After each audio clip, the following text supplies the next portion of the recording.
Semuanya. Selamat Shalom. pagi. Pagi, Pastor. Shalom. Ya, rasanya sudah seabad nih saya nggak ketemu ya. Banyak yang kangen Orang loh, Pastor. orang sibuk nih, Ya soalnya udah jadi lama nih Pastor nggak ketemu Pastor Heri. Oh, kangen Shalom tuh sama Pastor banget. Heri. Ya, kita akan renungkan firman Tuhan ya sebelum kita berdoa dulu. Mari kita satu dalam doa. Terima kasih ya Bapa buat pagi ini. Kembali kami bersyukur kalau Kau telah mengumpulkan kami lewat Zoom dengan rekan-rekan MGC. Kami telah berdoa, memuji, biar kiranya itu berkenan di hadapan-Mu. Sebentar kami akan mendengarkan firman Tuhan lewat hamba-Mu yang terbatas. Urapi hamba-Mu, urapi kami semua ya Tuhan. Lawat kami agar kami belajar kebenaran firman Tuhan, mengerti, melakukan di dalam kehidupan kami. Dan nama Yesus dimuliakan. Terpujilah nama-Mu Tuhan, dalam nama Yesus, haleluya, puji Tuhan. Amin. Ya, firman Tuhan pagi ini saya beri judul dipilih, ditebus, dimeteraikan di dalam Kristus.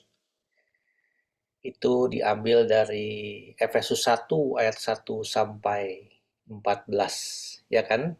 Saya akan bacakan. Dari Paulus, Rasul Kristus Yesus oleh kehendak Allah kepada orang-orang kudus di Efesus, orang-orang percaya dalam Kristus Yesus, kasih karunia dan damai sejahtera dari Allah, Bapa kita, dari Tuhan Yesus Kristus menyertai kamu.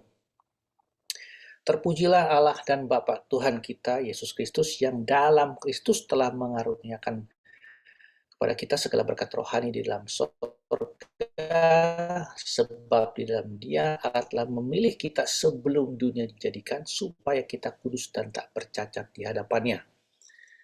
Dalam kasih Ia telah menentukan kita dari semula oleh Yesus menjadi anak-anaknya sesuai kehendaknya, supaya terpuji kasih karunia yang dikaruniakan kepada kita di dalam Dia.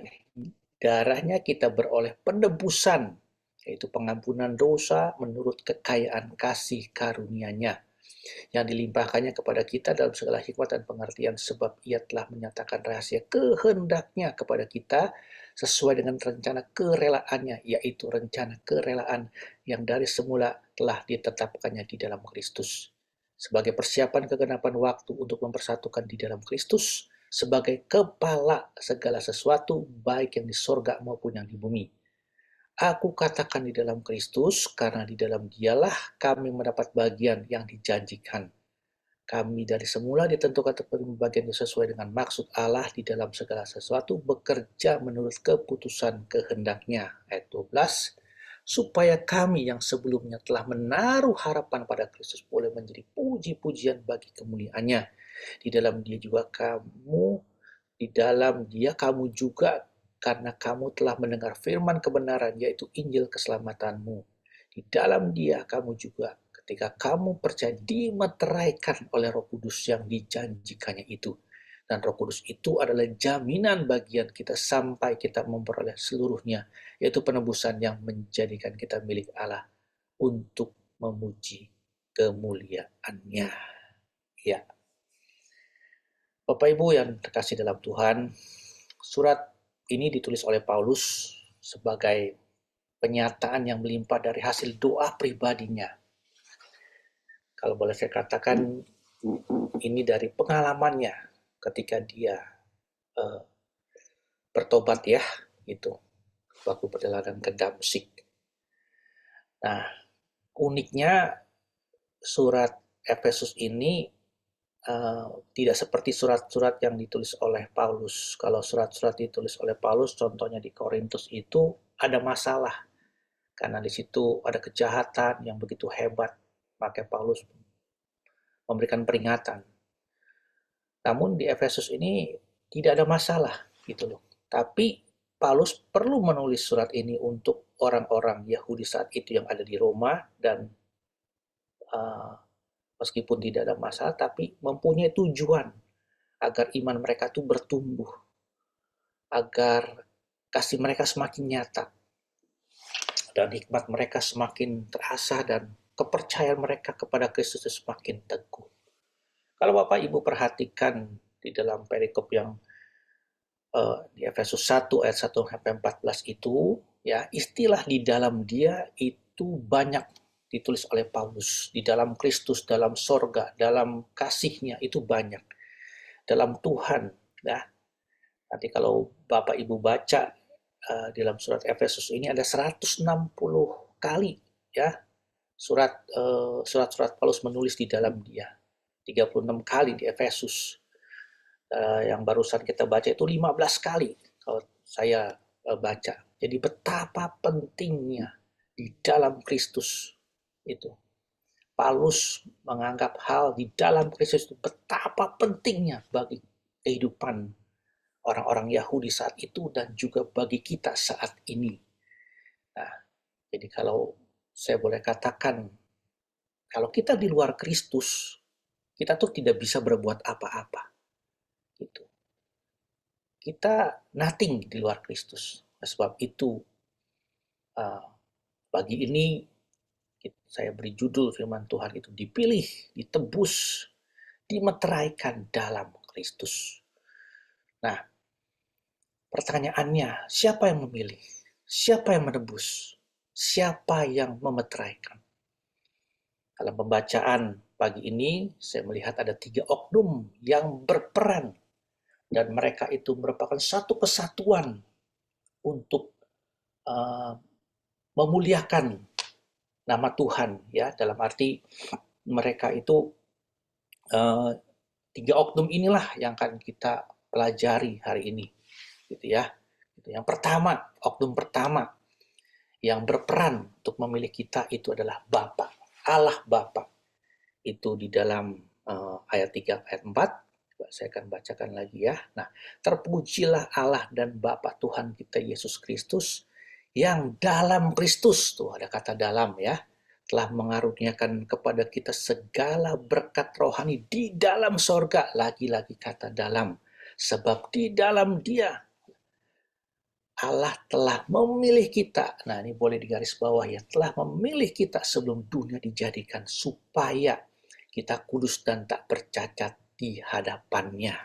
Nah, itulah yang memilih kita, ya kan, adalah Allah Bapa. Sudah jelas bahwa pemilihan kita ini bukan hasil kerja kita ya, hasil usaha kita, tidak. Tapi siapa? Allah Bapa yang memilih kita. Dan satu-satunya landasan dasarnya adalah karena anugerahnya.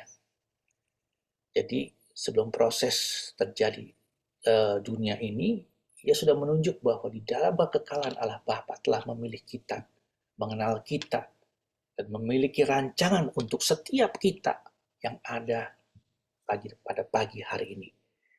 Dan tujuan pemilihan Allah itu di depan Bapa Sorgawi supaya kita tak bercacat dan tak bercelah di hadapannya.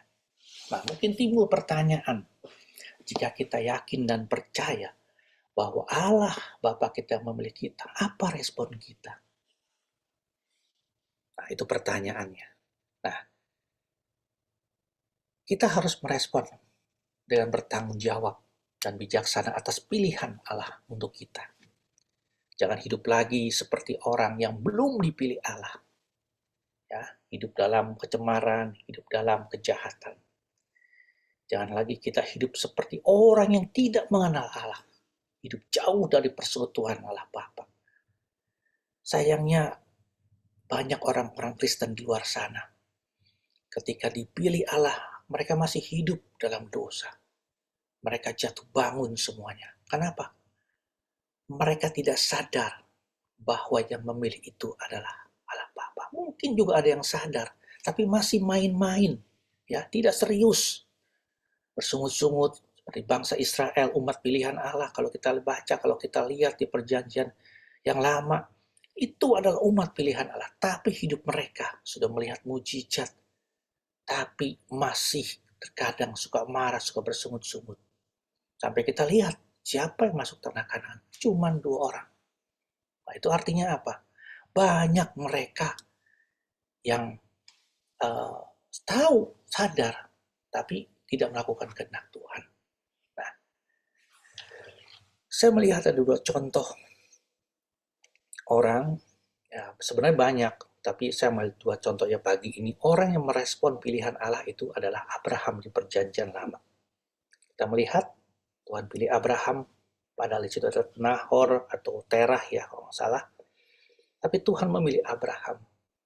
Respon Abraham, ya kan, dia dengan bijak. Respon Abraham, ya, ketika Tuhan memilih, ya, di dalam ketidaktahuan, ketidakmengertian, Abraham melakukan apa yang Tuhan katakan. Pada saat Abraham dipilih oleh Tuhan, rasanya dia belum menjadi bapak orang beriman. Tapi dalam prosesnya,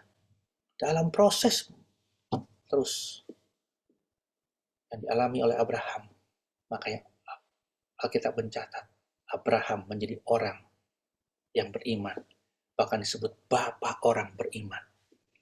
Jadi ketika kita dipilih sama Tuhan, yuk masuk dalam prosesnya. Apapun itu, kita merespon dengan bijak. Itu contoh pertama. Contoh kedua adalah ketika Paulus dipilih oleh Tuhan. Paulus dulu adalah orang yang jahat, orang yang menganiaya orang-orang Kristen sebelum dia kenal Tuhan. Dalam perjalanan ke Damsyik, kita tahu semua, ada sinar kemuliaan. Paulus tersungkur ke tanah, dan dia berkata, siapakah engkau Tuhan? Nah, hal ini membuktikan bahwa Paulus secara tidak langsung dia mengakui adanya Tuhan. Karena sinar kemuliaan begitu kuat, dia tersungkur. Tersungkur itu artinya menyembah secara tidak langsung. Itu artinya dia menerima, merespon, walaupun saat itu belum terjadi sesuatu hal yang luar biasa ya dalam pelayanannya. Tapi kita lihat Paulus dalam prosesnya setelah itu dituntun oleh Tuhan, ya, dia masuk dalam prosesnya, dan kita melihat bahwa Paulus menjadi seorang rasul yang luar biasa. Karena apa? Responnya, dia dengar suara Tuhan dengan baik, dan dia menjadi salah satu rasul yang hebat. Banyak jiwa-jiwa, bahkan ribuan, ya, jutaan dimenangkan oleh Paulus. Karena apa? Karena dia sadar bahwa dia dipilih oleh Tuhan. Bapak dan yang terkasih dalam Tuhan, ada juga sebuah kisah nyata, ya, saya baca dari sebuah literatur, yaitu seorang pengkhotbah juga terkenal di zamannya, yaitu Charles G. Finney, seorang pengacara muda. Suatu pagi dia duduk di kantor pengacara di negara bagian New York. Dia sendirian saja ketika merasa dia yakin Tuhan berbicara lewatnya. Finney, apa yang akan kamu lakukan saat kamu menyelesaikan pelajaran? Kata Finney, memasang papan nama, memulai praktek hukum. Lalu apa? Dia menjawab, saya jadi kaya masih bekerja. Lalu apa? Saya pensiun. Lalu apa? Dia menjawab, mati. Lalu apa? Dan ia menjawab kata-kata berikutnya dengan suara gemetar. Penghakiman. Finney segera meninggalkan kantor itu dan berlari ke hutan sekitar jarak 1 atau 2 kilometer. Di sana ia berdoa sepanjang hari dan berkomitmen bahwa ia tidak akan meninggalkan hutan sampai ia berdamai dengan Tuhan. Ia telah mempelajari hukum selama 4 tahun, namun ia muncul dari hutan malam itu dengan tujuan mulia untuk bekerja, untuk melayani Tuhan dengan lebih serius. Allah mulai memakai Finney dengan cara-cara yang ajaib. Bukan sebagai pengacara, namun sebagai pengkhotbah. Ia membawa ribuan orang untuk bertobat selama 50 tahun berikutnya. Finney merespon panggilan itu dengan serius.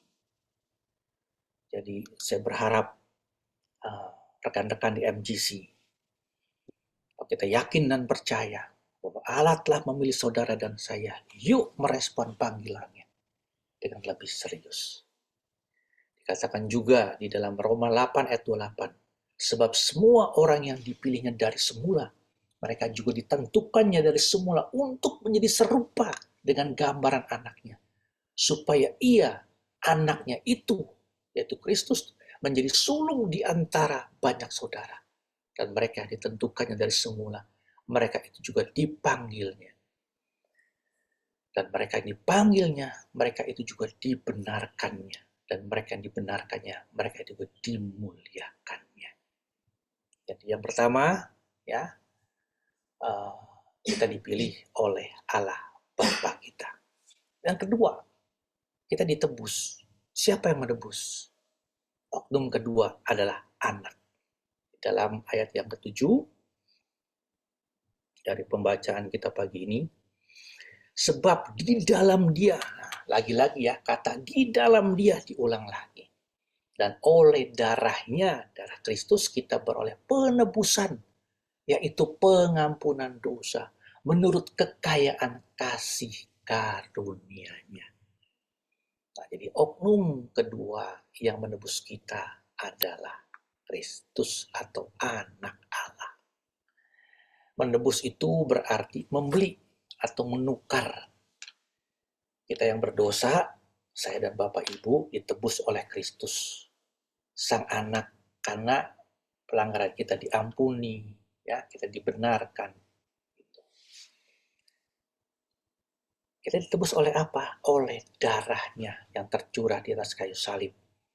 Yang kalau setiap minggu pertama ya kita memperingati dengan sakramen perjamuan kudus. Itu untuk mengingatkan kasih karunia Allah. Itu. Agar kita selalu ingat akan pengorbanannya yang besar. Hal ini pun terjadi karena dasar atau landasannya adalah kasih karunia-Nya yang begitu besar bagi kita. Dalam Yohanes 3:16 dikatakan, sebuah ayat yang terkenal, karena begitu besar kasih Allah akan dunia ini, sehingga ia mengaruniakan anaknya yang tunggal, supaya setiap orang yang percaya kepadanya tidak binasa, melainkan beroleh hidup yang kekal. Nah, sekarang pertanyaannya, saya lontarkan. Percaya yang seperti apa?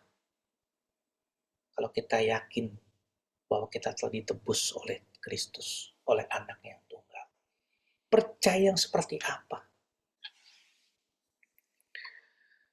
Apa respon kita? Percaya kepada Yesus Kristus bukan hanya di bibir, bukan hanya di pikiran saja, bukan hanya secara lahiriah saja. Kalau secara lahiriah, ya, kalau kita baca dalam Yakobus 2:19, setan-setan pun percaya akan hal ini dan mereka gemetar. Engkau percaya bahwa hanya ada satu Allah saja, itu baik. Dalam Yakobus 2 ayat 19. Tapi setan-setan pun juga percaya akan hal ini. Dan mereka gemetar. Apakah kita juga gemetar ketika kita percaya kepada Kristus?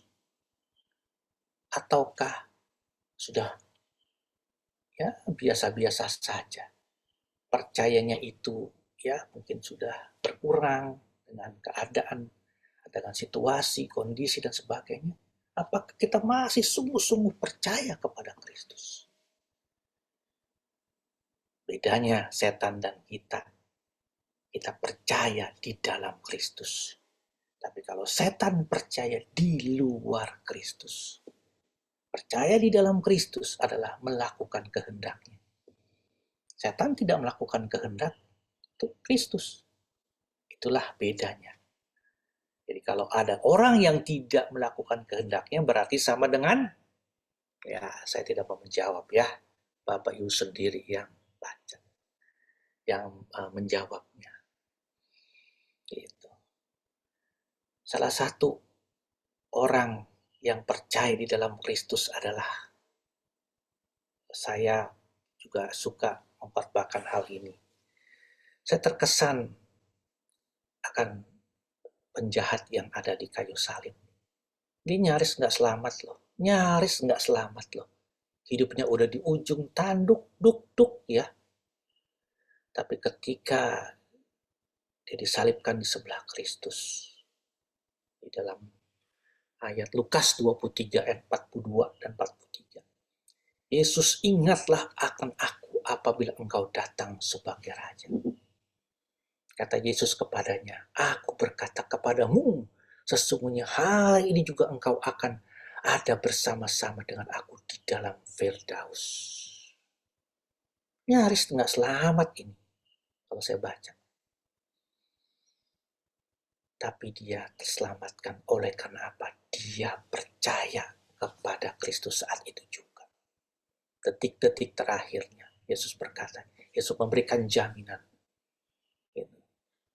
Mungkin ada yang bertanya, aduh enak ya, udah berbuat jahat, udah berbuat dosa, udah berbuat apa, menikmati hidup. Di saat terakhir dia selamat. Aku mau dong, misalnya.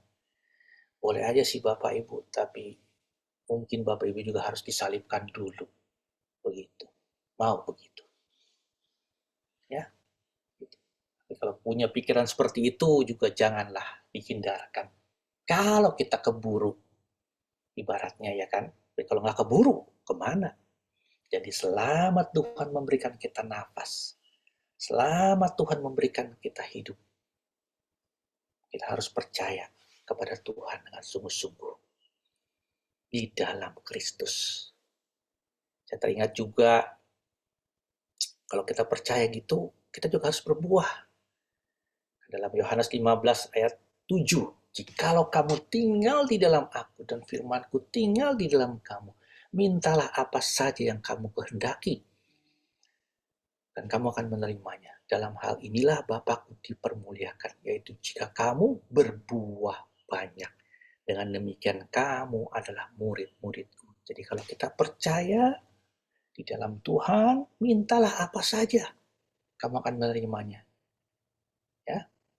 Nah, tapi apa yang kita minta? Jangan hanya minta berkat. Jangan hanya minta untuk diriku sendiri. Tuhan, aku mau ini, aku mau ini. Tapi yang kita minta adalah, Tuhan, bentuk karakterku. Supaya aku menobatkan orang. Supaya aku bisa menginjil. Bentuk karakterku, Tuhan. Supaya buah roh itu, yang 9 rasa, kasih, sukacita, damai sejahtera, kebaikan, kelemah lembutan, kesetiaan, dan penguasaan diri, itu ada padaku. Dan aku jadi berkat dimanapun aku berada, untuk Bapa dipermuliakan. Ya, dalam hal inilah Bapakku dipermuliakan, yaitu jikalau kamu berbuah banyak. Nah itulah fokus yang kita minta. Bukannya nggak boleh ya, minta berkat, lain-lain, masih boleh saja. Tapi biarlah pikiran kita ini didominasi oleh permintaan sebagai orang yang dewasa. Bukan hanya permintaan yang materi saja. Bukan tidak boleh. Tuhan tahu apa yang kamu perlukan. Ya, jadi itu yang harus kita lakukan. Kita yakin dan percaya bahwa kita ditebus oleh Anak Tunggal Allah. Kita percaya, kita berbuah. Gitu. Ada sebuah ilustrasi yang saya baca juga berkenaan dengan hal ini. Ada sebuah cerita kuno tentang seorang wanita yang setiap hari membawa air dari sungai menggunakan 2 buah ember dipikul seperti ini ya. Yang dipasang kepada satu ujung yang lain dan satu ujung yang lain. Yang satu embernya itu masih baru dan kokoh, sementara ember yang lain itu sudah bocor ya karena sudah lama. Ketika wanita itu sampai rumah, ember yang baru itu masih penuh air. Dan ember yang satu lagi sudah bocor, airnya sudah sedikit. Ember tua itu merasa tidak enak dan meminta maaf. Wanita itu berbalik dan menunjukkan ke arah jalan yang telah mereka lalui. Lalu bertanya kepada ember tua, apakah kamu melihat semua bunga yang tumbuh di sini, di jalan ini? Setiap hari kamu menyiramnya, sehingga perjalananku pergi dan pulang dari sungai selalu penuh dengan keindahan. Jadi ketika dalam perjalanan ember tua itu ya karena airnya bocor ya kan dia bisa mengairi tanaman-tanaman sekitar situ. Nah, artinya apa? Kita hidup di dalam dunia yang memuja dan menghargai kemudaan. Orang muda yang kuat, tak bercacat, efisien. Namun Alkitab dengan jelas mengajar kita tentang keindahan sejati yang datang dari mereka yang sudah tua, sudah uzur. Seperti saya nih ya, sudah mau 60. Yang mungkin lemah, bahkan juga ada sesuatu yang sudah retak nih bocor. Jadi kalau di sini ada yang sudah tua, jangan patah semangat. Meskipun jadi ember bocor ini menggambarkan kita bahwa kita pun juga siap menyirami tanaman-tanaman di sekitar kita. Pemazmur berkata, orang benar akan bertunas seperti pohon korma, akan tumbuh subur seperti pohon aras di Libanon. Mazmur 92 ayat 13. Ya, bahkan dikatakan pada masa tua pun masih berbuah menjadi gemuk dan segar. Itu. Jadi meskipun usia kita bertambah, biarlah kita tetap berbuah. Karena kita percaya bahwa yang menebus kita itu adalah Tuhan. Ada sebuah pujian ya. Hidup ini adalah kesempatan. Hidup ini untuk melayani Tuhan. Jangan sia-siakan waktu yang Tuhan beri. Nah itu. Jadi itu yang kedua, kita ditebus oleh anaknya. Yang ketiga, oknum ketiga yang berperan adalah dimeteraikan oleh Roh Kudus. Di ayat yang ke-13-14, saya bacakan.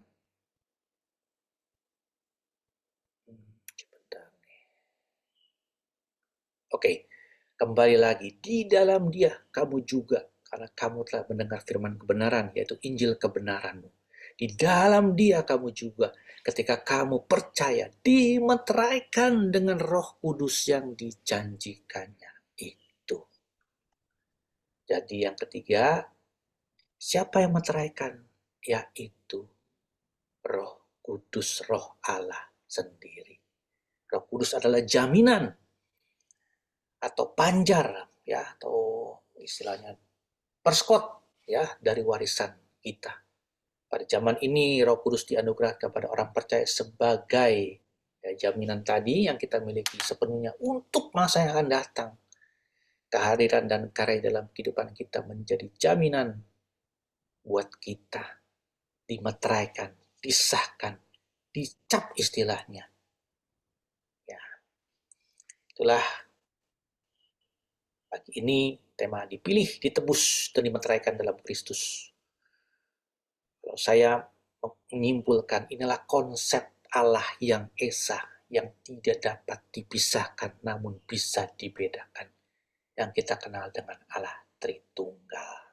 Di dalam Efesus ini ternyata Allah Tritunggal lewat penyataannya adalah Bapa, Allah Anak, dan Allah Roh Kudus. Biarlah kiranya firman Tuhan ini meneguhkan hati kita semua bahwa kita dipilih oleh Allah Bapa, ditebus oleh anaknya, dan dimeteraikan dalam Kristus.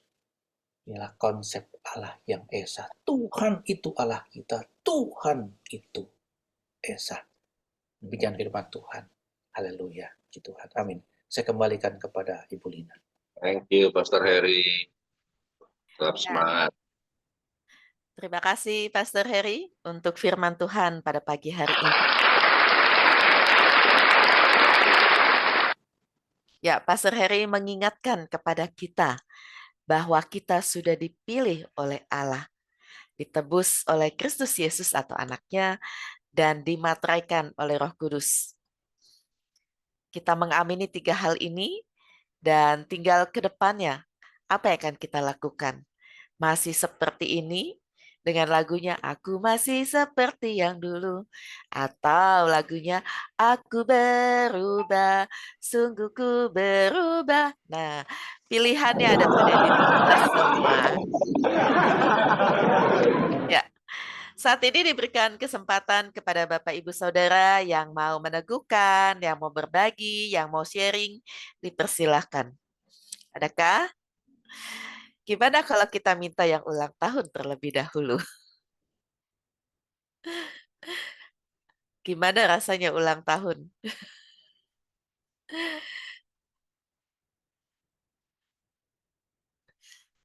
Suaranya belum dibuka, Bu Vera. Shalom, selamat pagi semuanya. Terima Shalom. kasih banyak buat semua ucapannya dan sudah mengingatkan saya akan hari ini. Bersyukur kepada Tuhan, 1 tahun lagi Tuhan tambahkan umur saya.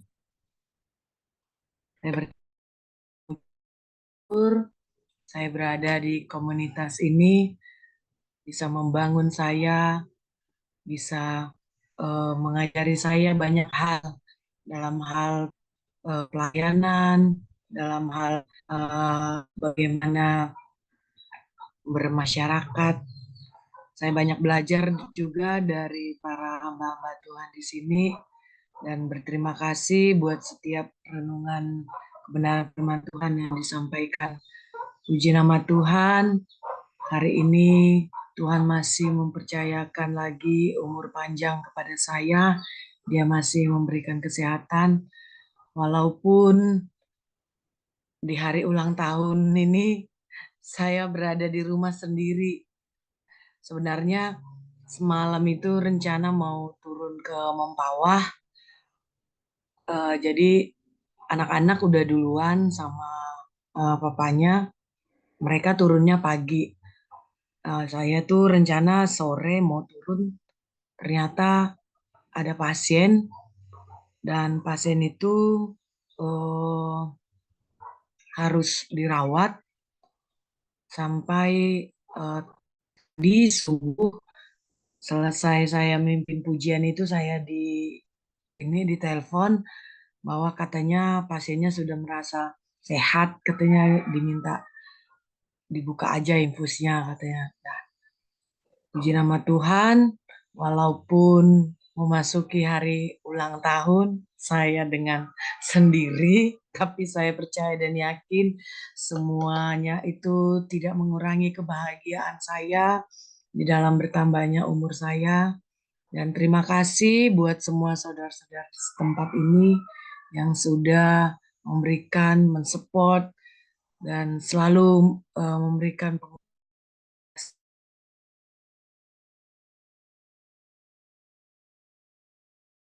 Pastor Heri buat kebenaran firman Tuhan yang sudah disampaikan sangat memberkati.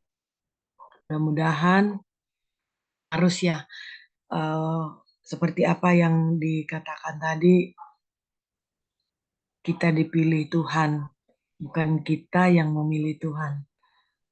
Dapat teraplikasi di dalam kehidupan saya secara pribadi, dan di dalam bertambahnya usia ini saya dapat memberikan diri saya untuk melayani Tuhan dengan tanpa rasa lelah, karena tahu Tuhan kuatkan saya untuk saya dapat melayani Tuhan dalam memberikan pelayanan medis kepada orang yang membutuhkan dan untuk mereka jelas nama Tuhan.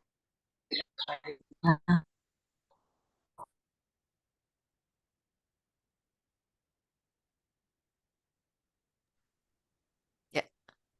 Terima kasih Bu Vera, walaupun sendiri. Katanya kalau orang bilang sendiri suka ada yang nyautin, Bu, nggak sendiri, berdua sama Tuhan, gitu Bu katanya. Tapi bukan katanya Ibu, percaya ya, bahwa walaupun di rumah secara fisik sendiri, tetapi ada Tuhan yang memberkati dan memelihara. Ya, selamat ulang tahun, tetap sukses di dalam Tuhan. Ya, sukses itu bukan punya harta yang melimpah, tapi sukses di dalam Tuhan, hidup kita berkenan di hadapan Tuhan. Ada lagi yang mau menanggapi? Ada Ibu Yudi, boleh dong Bu Yudi? Off sedang jalan kaki. It's olahraga nih ya. Ya, nggak apa-apa. Siapa lagi Kak yang mau menanggapi? Ada lagi? Ada Pak Ferdinand. Apa kabar Pak Ferdinand?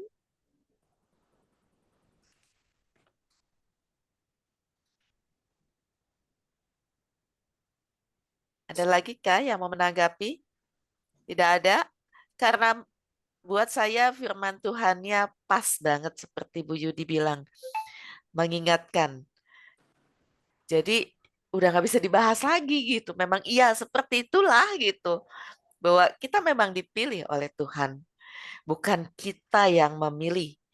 Ya, jadi kita yang dipilih oleh Tuhan. Dan kita mengambil ketika Tuhan memilih kita, kita iya saya mau dipilih. Karena banyak orang yang dipilih tetapi tidak mau mengambil kesempatan tersebut. Kita bersyukur bahwa kita mengambil kesempatan itu. Bahwa kita dipilih dan kita mengiyakan pilihan itu dan kita ditebus, kita berjalan bersama dengan Kristus dan ada Roh Kudus yang terus meneguhkan. Ada yang mau menanggapi atau memberikan kesaksian lagi? Oma Rosya, adakah?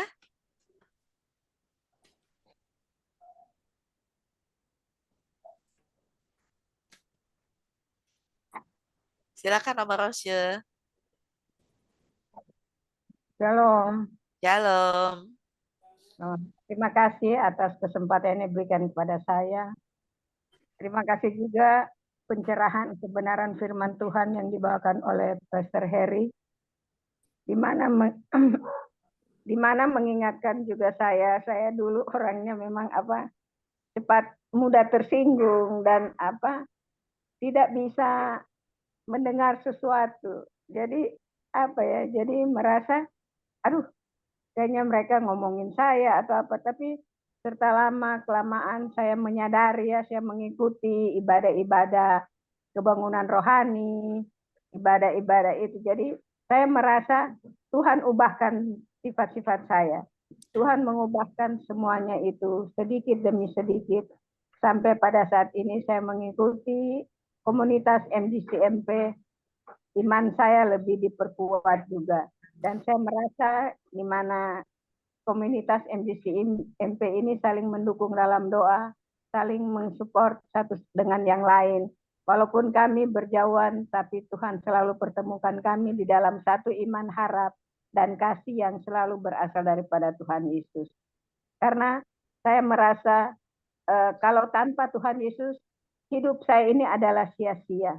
Jadi di hari tua saya ini, saya mau supaya Tuhan memakai saya untuk menjadi garam dan terang bagi keluarga dan bagi sesama. Terima kasih, Tuhan Yesus memberkati.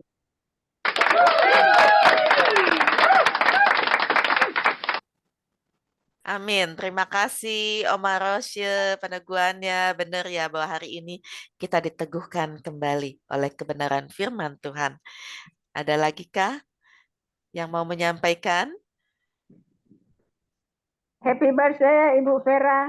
Nah, happy birthday. Oh, ada Pak Desem. Pak Desem silakan. Ya, shalom. Shalom. Puji Tuhan ya, hari ini ada sukacita buat kita. Tapi sebelumnya saya ucapkan happy birthday dulu kepada Ibu Vera, hamba yang diurapi Tuhan untuk melayani masyarakat di Kalimantan dalam hal kesehatan. Pelayanan Ibu luar biasa. Hari ini Pastor Heri menyampaikan dari Efesus, sungguh saya sederhana, bahkan dalam kesederhanaan itu ada yang saya sangat mendalam dikarenakan ada hal-hal yang tidak bisa diucapkan dengan kata-kata untuk menjelaskan apa yang telah disampaikan beliau Bahkan rasanya nggak cukup setengah jam untuk menjelaskan ayat dari Efesus tersebut. Satu catatan bagi saya tadi ketika berbicara dipilih, ditebus, dipulihkan dalam Kristus, Efesus 1 ayat 1 sampai 14, rasanya masih banyak hal yang mau dijelaskan sama beliau, sama Pastor Heri. Rasanya masih banyak hal yang mau kita pelajari. Tapi let's say udah ada beberapa kesimpulan, udah ada beberapa poin yang menjadi poin tertentu yang harus kita garis bawahi. Dan beliau juga menyampaikan dengan sangat jelas dan tegas penekanan pada Galatia 5:22 sampai 23 itu tentang buah roh. 9 rasa itu beliau menggunakan kata rasa. Dan itu membuat saya merasa Tuhan gimana ya rasanya salah satu buah roh itu kan, salah satu rasa buah roh itu kan kasih, sukacita, damai sejahtera. Bagaimana ya rasanya Tuhan kalau seandainya itu dalam satu makanan saya makan, gimana ya rasanya Tuhan? Bisa nggak rasa kasih itu nikmat ketika saya harus makan di depan di sebuah rumah makan, katakanlah warteg, lalu datang orang mengamen cereng saya nggak bisa makan, nggak bisa konsentrasi, lalu dibilang om bagi om untuk makan om sementara saya sedang makan, lalu kemudian jeng lalu ada saya dari satu warteg, satu kali makan saya dari mulai saya duduk belum datang makanan sampai selesai itu tidak selesai pengemis datang berulang-ulang di Jatinegara itu di belakang rumah sakit Jatinegara. Iya, di belakang rumah itu ada warteg di situ. Dari mulai duduk sampai selesai, bolak-balik. Aku berpikir sama Tuhan, seandainya memang aku orang yang cukup, seandainya aku orang yang punya apa yang mereka minta. Jangankan mereka minta Tuhan, saya siapkan setiap kali datang, saya siapkan terus supaya saya tidak-tidaknya bisa saya makan ya Tuhan. Saya bisa makan karena bagaimana saya makan ketika dia bilang om bagi uangnya om biar saya makan juga, rasanya teriris-iris hati, teriris-iris, itu sakit luar biasa. Kenapa? Karena saya tahu firmannya adalah kamu mengunjungi aku ketika aku di penjara, kamu berikan aku ketika aku kelaparan, kamu berikan aku pakaian ketika aku dingin. Rasanya semua teori yang mengatakan oh jangan kasihani mereka itu perampok, mereka itu orang kaya sebenarnya, mereka itu orang malas segala macam. Iya, oke lah itu benar semua, mereka orang kaya, mereka orang sehat, oke lah orang malas. Tapi gimana aku rasanya memakan makanan? Gimana saat aku memakan satu suapan makanan? Om bagi uangnya om, saya sudah lapar om, saya mau makan juga om. Kayaknya langit runtuh. Dari saat itu saya makanannya enak, saya berusaha menghindari tempat itu. Walaupun makanannya enak, murah, nyaman. Nah, saya hindari karena apa? Karena saya nggak sanggup mendengar kata-kata itu. Nggak sanggup saya mendengar kata-kata itu. Setidak-tidaknya 500 perak pun saya akan kasih. Kalau saya berani ke situ, sebagaimanapun keadaan orang itu, mau dia sehat, mau tidak sehat, karena macam-macam yang datang. Ada yang lumpuh, ada yang buta, ada yang sehat, ada yang ganteng, bahkan ada yang rapi. Tapi ketika sudah dibilang, om makan om, saya juga lapar om. Jadi hari ini ketika Pendeta Heri menyampaikan dipilih, ditebus dan dipulihkan, saya harus belajar kembali memahami Efesus 1 ayat 1 sampai 14, dan saya bersyukur dan berterima kasih apa yang disampaikan beliau menjadi rema, dan saya akan ulang-ulang lagi ayat ini, ulang-ulang pelajari lagi.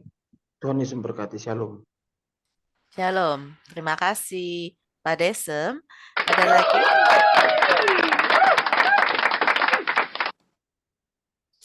Terakhir ya, Pak Andre, apakah mau menyampaikan sesuatu? Ya oke, selamat pagi, bisa dengar? Bisa dengar? Pak. Ya bisa. oke. Ya, bersyukur hari ini ya kita selalu diingatkan, kita perlu diingatkan karena kita kan manusia ini selalu disesat-sesatkan oleh ya orang dunia, kenikmatan dunia yang semu ya kan. Efesus 1 ayat 1 sampai 14 kan ini adalah surat Paulus kan kepada jemaat yang di Efesus ya. Yang isinya apa sebetulnya? Isinya atas bersyukur kepada Tuhan atas berkat rohani yang disampaikan ya pada orang percaya ya. Secara umum ayat ini kan mengajarkan kepada kita bahwa keselamatan adalah anugerah, ya enggak? Anugerah Allah yang telah direncanakan sejak semula loh, ya, diberikan melalui Kristus Yesus ya. Jadi makna singkatnya saya enggak perlu panjang-panjang lah. Makna singkatnya adalah kita harus punya identitas orang percaya, ya kan, ayat 1 sampai 2 tadi. Karena kita perlu setia dengan Kristus. 2 adalah berkat rohani di dalam Kristus ya. Ayat 3-nya itu. Jadi orang percaya telah diberkati dengan segala berkat rohani dari Allah di surga. Ketiga, ya, kita sudah dipilih dan ditetapkan sejak semula loh. Ya, kalau kita dipilih berarti ada banyak orang kan. Ini pilihan loh. Allah telah memilih kita sebelum dunia dijadikan ya, untuk menjadi kudus, tidak bercacat di hadapannya, serta kita dijadikan anak-anaknya di dalam kasih. Nah, keempat adalah penebusan oleh darah. Ini penting, ayat 7 ya, 10 itu.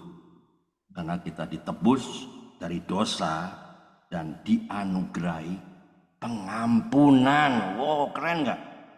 Serta kasih karunia-Nya. Ya, yang 5 adalah inilah penting.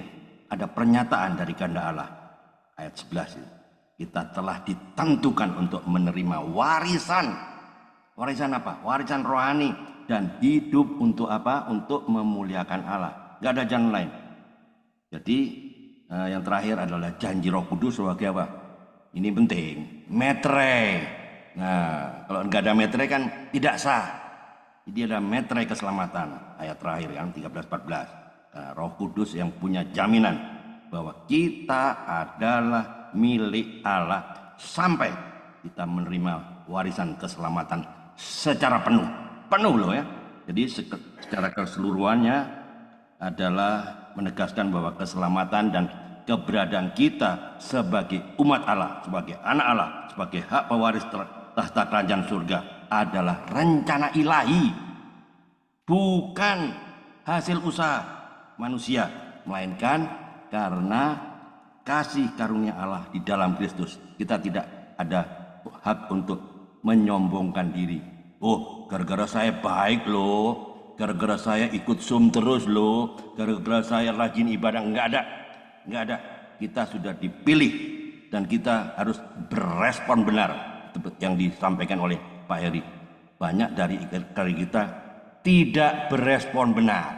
Kita sudah tahu, ya toh, tahu, bukan nggak tahu. Sudah dengar khotbah ini, sudah. Tapi masalahnya, adakah kita berespon secara benar? Amin. Dan Yesus memberkati. Ya, terima kasih Pak Andre. Ya, terima kasih Pak Andre. Apakah ada closing statement dari Pak Heri? Sebelum kita tutup. Oh, iya. Ya, closing statement-nya adalah kita tuh sadar, waspada, ya, bahwa ketika kita yakin dipilih, sudah ditebus, sudah dimeteraikan, ya, itu harus di dalam Kristus. Dan demikian kita merespon semua itu panggilannya untuk mempermuliakan Allah agar kita berbuah banyak. Itu saja. God bless you. Ya. Terima kasih Pak Heri. Sebelum kita menutup persekutuan pagi ini, saya mengingatkan bahwa Zoom MCC Morning Prayer ini bukan hanya untuk setiap Senin sampai Sabtu di pagi jam 6:30 sampai 6:30, tetapi di malam hari juga ada Zoom, yaitu pada hari Senin, semuanya jam 7 malam ya. Hari Senin adalah wanita bagi Kristus, hari Selasa untuk Bible study, dan hari Rabu untuk doa bersama. Demikian, jadi diharapkan kehadiran Bapak Ibu Saudara dengan Zoom atau link yang sama. Dan pada saat ini kita akan tutup di dalam